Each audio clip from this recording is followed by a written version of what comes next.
El Hadj Mouhamadou Mansour maa ngi laa nuyu. maa ngi lay fay bu baax maam. coow li seen Nianing ak Guy Marius Sagna délégation ba ñu àndaloon gis nga nañu leen def ay nervi dal seen kaw ñoom nag maire ba lañ joxoñ baaraam maire ba weddi na. budul ñu féeti ak maire Maguette Sène. kan moo am intérêt pour song Guy Marius Sagna sur le terrain. mooy laaj bi. waxuma moom la de mais budul ñoom kan moo am intérêt pour song Guy Marius Sagna mais gravité bi mooy comme li am Ngadiaga wala comme li am Madina Wandifa nga xam ñooñu dañu leen a song fii moom administration bi moo ni balaa ku mel ni Guy Marius Sagna duggati foofu ci askan wi di leen jaxase nañu am autorisation mais dans quel pays sommes-nous? Autorisation. Pourquoi Guy Marius Sagna di dem fenn ci Sénégal di demander autorisation bi ci des Guy Marius Sagna cause bi muy défendre dafa noble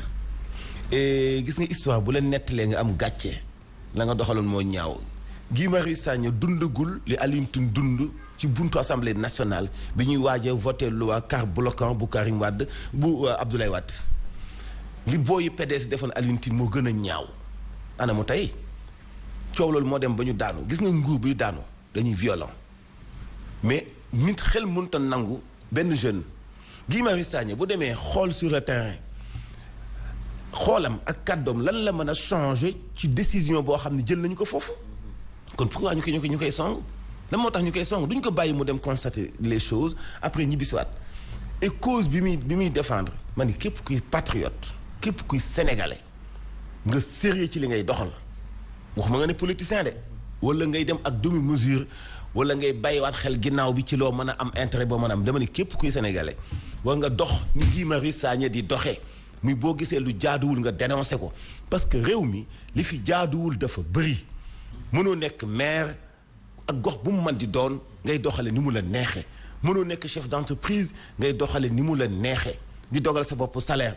di soppi ay texte pour gën a indi sa nekkin wu sell comme li ñu annoncé démb ci fédération basket loolu mooy lan soppi texte pour yow sa toogaay gën a baax pour nga gën fa yàggaat yu mel noonu moo war a dakk déjà illégitimité la ñuy nekk ñoom maire yi ca goggu xaadi seen mandat jeex na bu yàgg xamuñu lan moo leen fa bàyyi mais bu ñu gisee lenn lu leerul man li ma gënoon a préféré mooy maire bi ñu tuumaal xaw ma moom la wala du moom mu envoyé fa moom intellectuel la ñi ko seq ay intello lañu mu envoyé kenn rencontré Guy Marius Sagna mais Guy Marius Sagna bu demee yoon ko sur le terrain mais du taxaw di tontu ay partisans Maguette Sène yoo xam ni amuñu benn explication bu ñu koy jox parce que kilifa lay dajal Guy Marius Sagna dafa accessible donc ci di intervenir yomb ci boo ko woowee mu déplacé mais kilifa la. parce que leader d'opinion la day wax ñu koy dégg boo wootee conférence de presse nit ñi dañuy dem. loolu lu mat a bàyyi xel la ba tax na agression bi nañ ko bàyyi parce que ñoom décision bi ñu jël muy ñu ànd Guy Marius Sagna fu ñu leen kër mbaxatee ñu timbax leen ko loolu mooy indi fitne et mooy indi violence te mun nañ ci bañ a yegg comme Sénégal la am na droit dem fu ko neex. dëkk doo refee koy tas nañ ci bàyyi xel ñu wutali sa Mbuur préfet ba jëlub dogal ne kon lépp lu ñu doon liggéey ci coowal ndengaleer gi ci juróom-ñetti fukki hectares yi nañu ko tegandi ci suuf ni ab liggéey waaye nag askan wa yeewoo sa ndengaleer nee nañu dégg nañu ko jox nañu ko nopp bu baax bi waaye appal nañu ko ñaari ay bés bu fekkee nag waxtaanee ñu ko ñoom dinañ delluwaat seen i tool wéyal seenu mbay ñu teewlu ñenn seen kàddu Xaalin Badara Sonko. mais su boobaa ils seront dans l'illégalité xam nga affaire Ndingler bi boo ko xoolee daaw. waa Ndingler dañu gagné woon la bataille de l'opinion. La bataille de l'opinion boo ko dee wax mooy nit ñi ils réfléchissent avec le cœur davantage avec la raison parce que contexte yi nu mu demee loolu la ak pas bi ñu ci teg ak yooyu mais depuis état bi dugg ci ren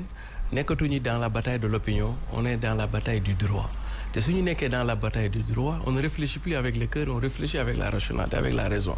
affaire bi ndeysaan waa Ndingler dañu nar a perte leer rek xam nga lu koy xale yi waxee di diis ak lastek xam nga par exemple ku am titre foncier kooku dafay am li juriste yi tuddee droit de propriété mu jox ko usufructus fructus abusus alors que yow su fekkee amuloo titre de foncier yow droit d'usage rek ngay am beneen bi mooy fu ñu ci toll nii am na bu ci état bi xësee ba dugg état bi dootul waxati directement ak population yi xam nga lan lay waxal collectivité locale yi lay waxal parce que su fekkee bu daaw bi dañu opposé sédiment ak population bi bu ci état bi xësee ba dugg état bi interlocuteur am principal mooy collectivité locale maanaam personne morale bi moom mooy nekk kii bi troisième élément bi mooy fi nekk objet litige paasewul comme ni ko gars yi waxee 60 hectares ba kii bi te sax ci biir 60 hectares bi fi nga xam ni fa nañu waxee ni ñoom fa nañu bëgg a bàyyee dëgg-dëgg fi ci àlli kalaj gi nekk il paraît que parewul sax 10 hectares donc ñoom fi mu toll nii da ngay xool ni partie boobu aussi sédiment jotagu ko woon sax exploité daf ko bàyyi woon noonu à l'état sauvage. mais nag ñoom waa Ndingler seen radicalité bi ñu def seen nangu ñu instrumentaliser soit ñuy xam ko wala ñu ñàkk koo xam. daanaka moo leen dugal ci guute gi yëpp te fi mu toll nii bu fekkee yow bu dee par rapport ak entreprise bi. mën nga am nooy jaayante mais bu état xësee ba taxaw ba teg nag état moom mooy yor le monopole de la violence légitime donc lenn ngay mën a def rek comme moom nee na nga déglu ko yow déglu ko rek ngay mën a def soo ko dégluwul ba def leneen tu es sous le coup de la loi aussi le député du peuple nee nañ dinañ ko déglu waaye nag feex 15 jours bu ñu leen faalul dañuy delluwaat sa tool ya parce que état bi moo war a leer ci wàllu boobu Siré wax na ko sànq du waa Ndingler ak Babacar Ngom affaire bi commune bu Sindia la ak commune bu Ndiaganiao commune bu nekk dafa am fooyam gouvernement daf fi taxawal benn institution boo xam ne sax moom itam mandaawam jeex na muy au conseil des collectivités territoriales est-ce que xam nga ni mandaawam jeex na mois d'avril bii ñu weesu mandaawam jeex na te dafa am ñoo xam président Macky Sall moo leen fa teg par décret am na ci ñoo xam ni poste électif la ñu yor donc ñooñu seen mandat jeex na comme maire yi ñooy am mais bi ñu taxawalee institution boobu ñuy consommer suñu carburant ñuy fayeeku suñu xaalis ñuy dawal suñu ay oto ak yeneen avantages yi nga xam ne am nañu ko yépp ak beneen kuréel boo xam ni itam dafay saytu wàllu territorialisation wu communes yi bi ñu soppee collectivités locales yi def ko ay collectivités territoriales ngir kenn ku nekk mën a xam fan ngay yem ñu jëlee fi conseil régional jëlee fi indi fi conseil départemental amatul conseil rural lépp ay communes la léegi yépp ci biir politique gu acte 3 wu décentralisation mais dafa am lu ko accompagner muy limite 3 fu communes yi état bi fa Aly Ngouille Ndiaye demee daaw ànd nag ay techniciens ànd nag ay experts xam nga la moo jaadu bu ñu waxante dëgg képp ku ci waxaat ku dul état bi dafa fekk ni da nga ciy demee ak xol bañ jàmm bëgg jàmm bañ fitna am fa mais état bi dong moo mën a régler situation fi mu toll na wax ni commune Ndiaganiao fii nga yem commune Sindia fii nga yem wax ji daal di jeex mais bu dul loolu waa Ndiaganiao def nañu réunion Siré ay yoon préfecture bu Mbour ñun yëg nañu ko xam nañu la fa tukkee itam ci ay kaddu donc nañu àtte dëgg ci li nga xam moo am foofu mais wax ji jeex bala fa béy di wees mbuus parce que léegi bul fàtte ni am na menace bu jógee ci waa Jilaax waa Ndingler dégg nañ ko attentivement xaw a seddal ni séentu wuñu loolu ci waa Jilaax mais imaginez bu fa waa Jilaax demaatee waa Ndingler demaat fa cette fois-ci nan lay dem diggante dëkk ak dëkk diggante civil ak civil état ngi seetaan rek